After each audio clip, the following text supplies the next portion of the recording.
Hello and welcome to Sheet Metal Workers on the Cutting Edge. Today I've got Eddie Wilton with me. How you doing, Eddie? Okay, Ronaldo. Welcome back to the show. Thank you. You saw in the opening some of our members that were on a job site. Those are some of our members working at Baruch College. You know, you hear us talking about a lot of different things. Today we're going to talk about the apprenticeship program that Local 28 has. The men and women on that particular job have gone through the apprenticeship program. I've gone through the apprenticeship program. Eddie has. Most of the members have, and that's a program that we have. We've had that in place for many, many years, and we're very proud of that program because that takes young men and women that come out of high school or just want to look for a new career, and we teach them a trade that they could use for the rest of their life. So we're going to talk about the apprenticeship program today. And Eddie, we've gone through the apprenticeship program, and I'm very proud of that. And what are some of your thoughts on where we've been with the program and where it's going? Well, first I'd like to clarify something. It's an apprenticeship program, but it's also an ongoing training program for mechanics. And those who are in the trade for a number of years can go back and brush up on different types of for the nighttime training. Backgrounds for nighttime training. Yeah, Right. I mean, and testing and balancing, sketching and drafting, CAD drafting, welding, soldering, whatever part of the trade they have to go back and brush up on, they can go back and do it at nights. So the training doesn't end after the 4-year definitely apprenticeship if they feel that they want to do something else. Because generally what we'll do is we'll install ductwork. Mainly we do Right. that. But if they wanted to do the testing and balancing, drafting, among other different aspects of the trade, they have the ability to do that. All they have to do is seek it out and put some time in school at night for a year, perhaps 2 years, or as many years as you would like. As many different parts of this trade that you can learn about, and it's like they always say, Ronaldo, it's another tool in the box. That's right. That's It's right. another day's work. If you get laid off from one, you can go to the other and pick up work. I've done it for a number of years. It just opens the door for more work opportunities. If it's a little slow in the ductwork area, you can go to a different part of the field and continue. And basically, there's no rate change. We all make the same money regardless of whether we're balancers or sketchers, or working in the shop, putting ductwork together, fabricating, or installing it. Cooling towers, whatever, repairing cooling towers, whatever the situation is, you're going to get the wage, and you just have to get out and get yourself trained, because not all apprentices are exposed to the different areas of the trade, and you have to pick that up after you get out of your time. Metal pan ceilings. I've never hit that when I was an apprentice. I hit it after I got out of my apprenticeship, learned it by hand. But now they're teaching in apprentice school, and they'll put a course out there once in a while for the members to come and pick it up at night. And we have the people that are skilled in that end of the trade. Well, we need the people that have that skill in order to do the work. You got it. So that, again, it opens up opportunities for the worker, and it also protects our jurisdiction because, sheet metal workers, they cover a variety of different types of, sheet metal work, whether it's roofing, with the ornamental copper and your siding and all the testing and balancing is very big. So we need to train our people in order to do the work. Well, we are training our people. Interesting. We're talking about this now, but I was at a conference in the past week, and I heard a man, Peter Cockshaw. He puts out a Cockshaw report. He's out of Philadelphia. He does a lot of writing about labor and labor issues, and construction issues, and. He gave a very interesting speech to us, and we all take for granted. You and I just talked about it, the apprentice program, the training, right, and going on. We don't toot our own horn about that enough. We don't tell people about that. It's a well-hidden secret, and it shouldn't be. We got a school out there in Jamaica, Queens, that's got upwards of $1 million worth of equipment in it. We've got a budget out there, probably approaching $1 million a year, to teach the kids and the mechanics the different phases of the trade. So not only does it give young people and members the opportunity to upgrade their skills and learn new skills, but it also is an advantage for a contractor to have a union sheet metal worker employed with him. Definitely, definitely. Hearing Peter Cockshaw talk again, he talked about the ABC, that's the Open Shop Merit Shop competition, and they have pamphlets out detailing how they train their workers. Isn't that like a mail order type of training? The truth of it is, it's either a video or a magazine, that they read to learn how to do the trade that they're working at. They have no formal training in the classroom, no formal lecturing, no formal hands-on skill training, in any sort of a setting. We don't talk about this enough. No, we we don't let the public know that our people, who get the bad names when they see different things happening on TV, building collapse right away, it's the unions. And they don't even know that it's a non-union job. That's People right. were not trained to do the job. That's right. The major collapse we had out in Brooklyn a few months back. None of those people were trained correctly with OSHA requirements or skill trades. Not only that, but I think those were day laborers that were just hired on a day-to-day basis. Definitely. I mean, if you're a contractor and you seek out laborers, you pick them up off the street and pay them on the book. And not only are you putting yourself in jeopardy, but you're putting the workers' safety in jeopardy as well. I mean, if something happens on the job where they fall and get hurt, if they're just getting paid cash, they're not covered under workman's compensation. No, definitely not. And they're competing unfairly with our contractors, the good contractors involved in the construction industry. In Local 28, we have 130 contractors out there, 130. Associated with Local 28, that take advantage of our training program, our OSHA training program. We do the job we have to do training our members, and they appreciate it, and they know what has to be done. Well, it makes them a more viable contractor because, as far as contractors goes, it's very, very competitive out there for them, and they need the edge. You have to have that edge, and the only edge you're going to have is by the skilled labor that you have. If you have a well-trained labor force that's going to be able to do the job, not only do the job well, but do it in a timely manner, In a safe manner. then you're going to make money. And basically, if you can't make money, you're not going to stay in business. No, I mean, that's the rule of the game. You stay in business by making money, and we are your insurance for doing that. That's Properly right. trained people, with the skills to do the job. And we take care of that ourselves. There is no outside entity that comes in to train us. No. We don't hire, ABC school of ductwork or any type of mechanical. We train our own people. There are actually sheet metal workers that are instructors in the school. They've gone, and most of them gone through the apprenticeship program as well. So they're well aware of what needs to be done as far as classroom and shop training. Definitely. The teachers we have are well qualified to be teaching the courses they're teaching to our apprentices. And the night school teachers also. That's right. They're well qualified to be teaching the subjects they're teaching out there, whether it be sketching, testing and balance, and fabrication, or soldering, welding, whatever. So just just in case anybody is interested that's watching this, here's how the program works. There is a simple application that needs to be filled out and sent to our school in Jamaica. If you do get picked to take a test, you'll take a test, and if you do well on the test, you go on a list, and you would get called down to what we have is like a pre-apprentice school right now, which is a 6-week course, and in that 6 weeks, it's a very intensive course. We didn't have that when we were apprentices, and I think right now the apprentices that go through this 6 weeks are, they learn as much as we learned within a year and a half of being in the program. Well, that's a very intense program. A lot of math involved in that. If you haven't got the math skills when you start, you definitely have them when you're finished down here. I know my son went through the program. He's in his last 6 months of apprenticeship right now, but the first 6 weeks is an intensive 6 weeks. It's very intensive. And if you are really serious about making sheet metal a career, well, then you go through this and you come to school every day and you do well in school. And when you graduate this 6-week apprentice, then you come in as a first-term apprentice in the regular apprentice program.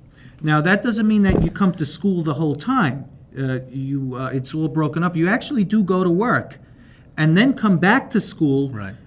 Twice every 6 months for 40 hours of training for that week. So you'll have 2 weeks of 40-hour training. Right. Every 6 months, you get 2 weeks. Yeah. Right. So the entire program, the regular apprentice lasts 4 years, and after the 4 years, you would become a journeyman.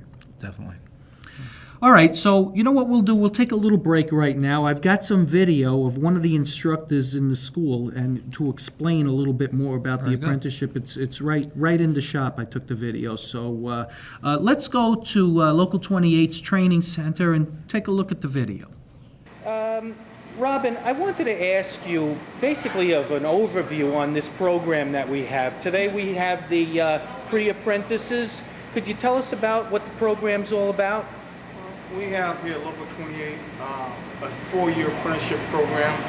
It's a very intensive program, and what we launched about 6 years ago was what we call a pre-apprenticeship program. And that pre-apprenticeship basically prepares individuals for the apprenticeship program. Our apprenticeship is a traditional apprenticeship, lasts 4 years, and prepares our mechanics. Now, when you talk about this pre-apprentice program, now they're still not apprentices yet, correct? They have to go through some type of training before they go. You want to Exactly. let us? What we have found in the past is occasionally an individual come into the program, become an apprentice, and the dropout rate was kind of high. So what we decided to do was launch this program to pretty much sort through the individuals who would not make it through the apprenticeship program. And they're not union members yet. They're not on salary, they don't work for an employer. Basically, they're coming here on a stipend. And it's a 6-week program, it's very intensive. And when those who survive this, they go on to be apprentices. Could you tell us a little bit about what type of training they go through in these 6 weeks? Well, we have it compartmentalized. The first part of the week, the first day is an orientation, but then the first part of the is our drafting. We introduce them to drafting and blueprint reading. After drafting and blueprint reading, they go on to do math. That math is extremely intensive, the construction math, and it lasts about 2 weeks. And we teach them also how to use the calculator. The last part of the 3rd week and 4th week, we bring them up into the shop, and in the shop they begin to fabricate sheet metal products. Okay, it sounds like an intensive course, and in the 6 years that this program has been in place, do you see that the apprentices that become, because I'm sure they become mechanics by them, do you see that the dropout rate is starting to fall and they do excel in what they're doing? Well, what we've done, we've chopped the dropout rate significantly, especially the first 2 years. Unfortunately, we found during periods of unemployment, widespread unemployment, the attrition rate across the board, mechanics and apprentices, is kind of high. But we've made a definite impact on the dropout rate of our first and second year apprentices. Okay, that sounds really good. Okay, Robin, so right now you're in the school, you're teaching apprentices, you've got the pre-apprentices coming in. How does it make you feel as an instructor seeing a student, male or female, come in not knowing the trade, and after 4 years having a trade that they could use for the rest of their life? Well, we have double feelings on that. One is the fact that a person learns something, and all teachers run through that, and you can see a person when they pick up on a concept or actually practice what they've learned, and you can see that happen. The other thing is, unlike public school teachers and whatnot, we sheet metal workers are all one big family, and what we're actually doing is we're creating another generation of sheet metal workers, and that gives you a different type of satisfaction. And these fellows will go on and become our future leaders, presidents, our union members and union management, and also some will go on to open their own shops. And often you can see it in the seats when they're here at the apprentice. You can actually see this starting to bud, and it's actually really rewarding when you can spot the talent in an apprentice and go and help address that talent and watch that person go through their career. And it's really a long-term reward as well as a short-term satisfaction of seeing someone learn something. Have you ever had any of the apprentice graduates call you back and thank you for the type of training and for hanging in and putting up with them for these 4 years that they've just gone through? Yeah, that happens a lot, especially you go to a union meeting and you find, especially some of the apprentices who were difficult, you'll find them saying, you were right, and that's rewarding because, like I said, apprentices and instructors, it's a lifetime bond. When I die, I'll be around my former students, so it's not like they'll go on and I'll never see them again. But 80% of the guys who go through this program, I know and I see, and we'll grow old together. And that's rewarding when one comes back to you, maybe 15, 20 years later, say, and pat you on the back. That sounds good. Robert, what would you say to somebody who might be watching this who may be interested in coming into the trade, or somebody that's already doing sheet metal work that may not be part of Local 28 and maybe they're thinking, well, if I'm going to do this as a living, let me do it the right way. How do you go about it? Well, the first thing you appeal to, often it's difficult to appeal to the money, even though the wage is excellent. You appeal to the person's sense of pride in their work and sense of importance in their organization. Once that person understands that they can join an organization and form lifetime bonds and also learn a trade from the bottom up, from qualified instructors, it's a little different. When they're working, especially in non-union people, they're working and they may do the same exact job until the boss tells them to do something different. We're here in the Local 28 as a sheet metal apprentice, we'll teach you every aspect, or at least expose you to every aspect of the trade. From there you can go on and do what you want to do and specialize where you want to specialize. But the most important thing is your feeling of camaraderie, feeling of being a part of, and knowing that your voice is heard. As opposed to being lost in the shuffle and afraid to even talk to the boss because to say one word, your history, here is different. Here we know everybody. Okay, the school is located where now? We're in Jamaica, Queens, New York City. We're trying to locate ourselves so that our territory extends all the way out to Long Island and Montauk Point and the 5 boroughs. So we try to locate ourselves in the area where it's convenient, where it's transportation-wise, and also convenient if you want to drive in. We're right off the Van Wyck, which means traveling from the city or from the island is relatively easy. Okay, we're back. Just wanted to thank Robin Delk for taking the time to talk to us and explain the apprenticeship program in a little bit more detail. Again, before the break, we were talking about some of the advantages that a contractor would have if he had apprentice-trained mechanics. It certainly is an advantage as far as being able to do the work. Now, when you complete your 4-year apprenticeship, you're able to do any type of job. Any type of job that's out there as far as sheet metal is concerned, because our apprentices are trained in all aspects of sheet metal. So once you become a journeyman, yes, you are qualified to do all types of sheet metal work. Right, Eddie? Definitely, definitely. And also, Ronaldo, if a man comes out of the apprenticeship program and he's not sure of himself to one phase or another, he can stop back at that school and see those teachers anytime. And they'll brush him up. They'll reinforce him a little bit. Anytime that he needs it, they'll help. They'll be there to help him. Right. It's like what Robert mentioned in the video. Robert said that, the trainers, the instructors are there for a lifetime. It's not like you go to a private school on the outside, whether it's TCI or one of those schools like that. They're very, very expensive to go to in the first place, where once you graduate, you never see these instructors again unless you pay them. The beauty of it is, like he said, it's a bond. They're there together all the time. They see each other at the union meetings. When they see the apprentice after graduating, goes to the meetings, and they attend the meetings. It's a bond. The apprentice says, hey, this guy is a union member, Yeah, and they bend over backwards to help you. They certainly do. Robin and Nick and Artie Taberski and Tommy and Georgie and Leah, they bend over backwards to help the members when they come out there and need a little help. That's right. They really do a great job.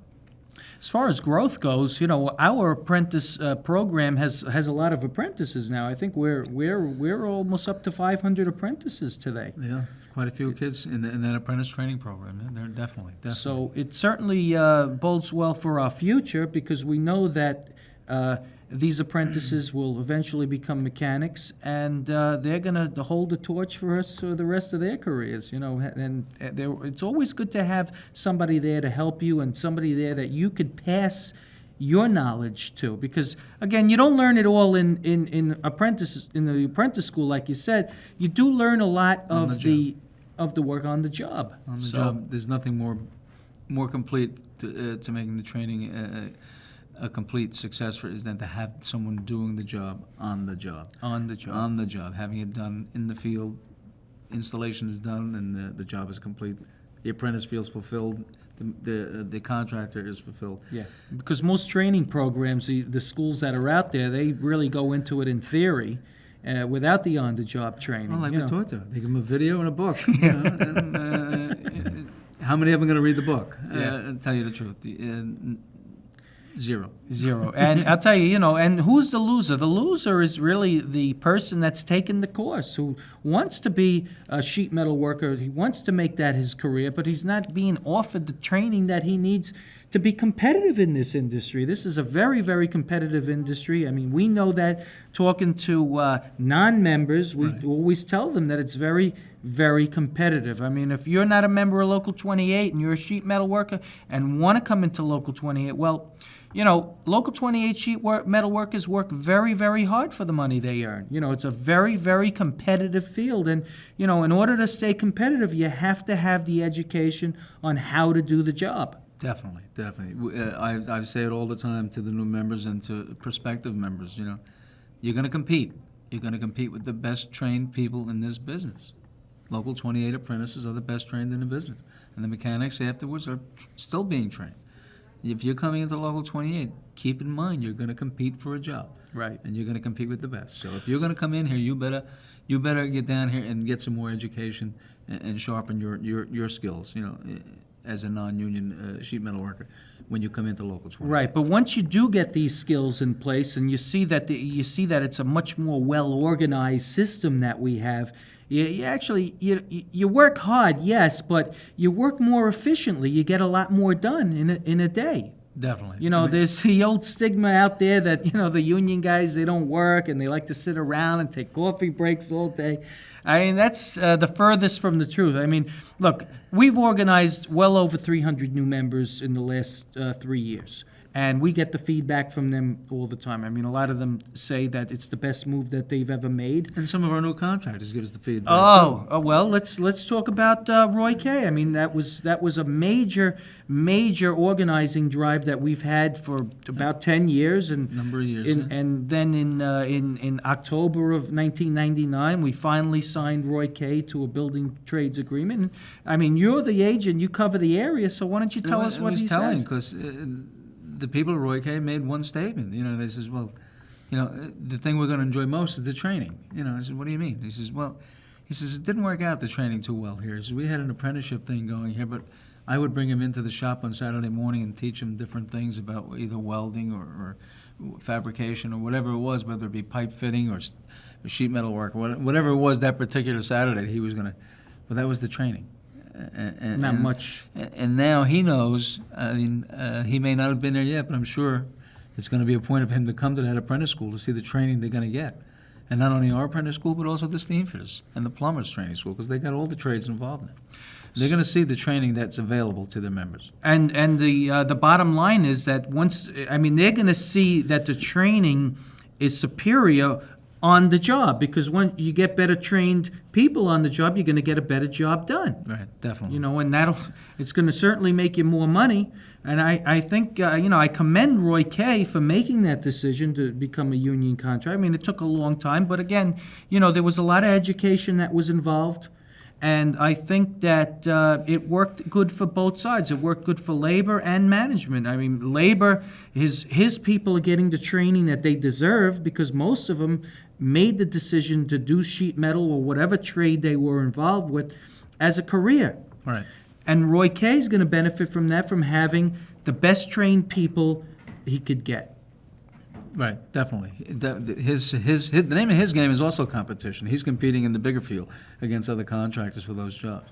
And he knows the only way he can compete successfully in the local 28 is to be using the same well-trained people that the other contractors That's right. use. That's what we call If you're the going level, to pay, if you're level going to pay playing the field. same wages to the men, you may as well get the same training for the men. That's right. That's what he's looking at. That's right. And I know that a lot of our new members, well, that came from Roy Kay, are taking advantage of these programs that we have to offer, the nighttime training. Some of them came in as apprentices, are now involved in the apprenticeship program. Definitely. And some of the mechanics are now getting that valuable training that they need to sharpen their skills. Right, they've been out at the apprentice training school at nights. I've seen them out there myself and Me talked too. to them at different times in the past 6 months, so they're out there, and a lot of the other people that we've organized through from other shops and other unions, we'll call them. Yeah. Rogue unions, I call them, are also being trained through these programs at Right, night. and bettering themselves, making themselves more accomplished sheet metal worker. Right. Able to do other things. They're going in from where they come in here in Local 28 hanging duck, now they're trying to get into the sketching and the drafting and maybe even testing and balancing. And good for them. Yeah, definitely. Okay, well, we're running out of time, Eddie. I thank you again for stopping by. If you are a sheet metal worker and interested in becoming a sheet metal worker with Local 28, call 212-941-7700. The number will be flashed at the end of the show. And finally, my message to all workers: organize. Yes, you can.